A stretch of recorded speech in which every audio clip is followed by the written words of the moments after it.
pagpapatawad ang isa sa mga turo ni Kristo na madalas niyang sinasabi sa mga tao. Sapagkat kung tayo daw ay nagpapatawad, patatawarin din niya tayo. Pero kapag hindi tayo nagpatawad, hindi rin niya tayo patatawarin. Sabi po ng ilang psychologists, yung anger daw is just a secondary emotion. Ang ibig sabihin nun, kapag tayo nasaktan, yun yung una nating nararamdaman. Tayo ay nasaktan. Tayo ay na-hurt. There is pain. Yung anger daw is just a secondary emotion to cover that pain, to cope up with that hurt. So parang defense mechanism. Now, humingi man ng tawad sa atin o hindi, yung taong nag-aasala sa atin, either way, para makakope up lang tayo sa pain at sa hurt, we choose to stay angry. At yun po ang mali. Yun ang mali. Kasi kapag nagkakaganon, mas nananatili yung pain, mas nananatili yung hurt, at ang resulta, anger. Doon na nagiging mali. Walang masama sa magalit eh. Pero yung alagaan mo, susugan mo, panatilihin mo, doon na nagkakasala ang tao. So nasa choice talaga natin eh. Yung pagtatanim ng galit, ito ay activity ng ating isip. Kasi yung masaktan tayo tulad ng ibang sakit o pain, mawawala at mawawala eh. O sino ba dito ang namatayan na ng taong pinakamamahal niya? Napakasakit nun. Pero nawawala din naman at nababawasan paglipas ng panahon. So ganun din yung pain ng ginawa sa ating kasalanan. Mawawala yan.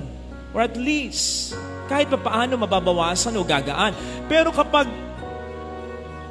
we willingly choose na panatilihin at alagaan pa yung pain na yan, again, magre-result to full-blown anger yan. And so the painful truth is, tama, sinaktan tayo ng ibang tao.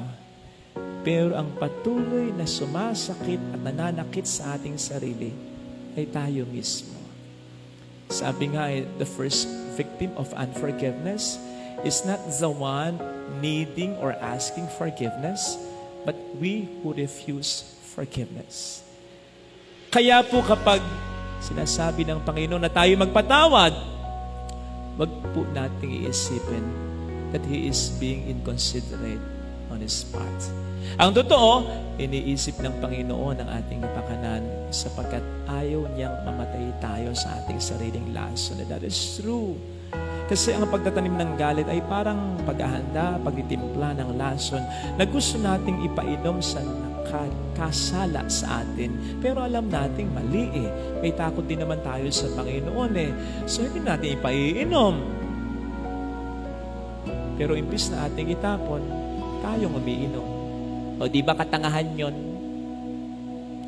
Hindi, ikaw na ngayon nasaktan eh. Di ba? Ikaw pa ba ang pipili araw-araw na patuloy kang masaktan? Sabihin mo sa sarili mo, huwag kang tanga. Magpatawad ka. Yung pagtatanim ng galit ay activity ng isip. Yung pag-aalis ng galit, activity rin niya ng isip. So kung nararamdaman mong hindi ka pa handa, basta willingly choose to forgive hanggang sa makapagpatawad ka na ng lubusan. Alisin mo yung galit at wag na wag kang gagande. Yun ang wag na wag mong gagawin. Sapagkat walang maidadagdag sa iyo, may maibabawas pa ng malaki. Kaya nga diba, madalas ang sinasabi natin sa mga nagawa ng kasalanan na may katuwiran, do not stoop down to their level. Huwag kang bababa sa level nila. Kasi yung nakagawa sa iyo ng kasalanan, ng mali, yun talaga ang bumababa ang level. So huwag kang gaganti sapagkat kapag gumanti ka, bumababa ka sa level nila. Huwag kang mag-alala, hindi naman natutulog din ang Diyos. Siya ang gaganti para sa iyo kung kinakailangan gumanti. Yun naman din ang kanyang sinabi. Baka kasi kapag tayo mismo ang gumaganti, sabihin ng Panginoon, ay ikaw na. Pero pag siya, alam natin na ang kanyang ganti ay makatarungan at mararamdaman talaga ng sa atin ay nagkasala.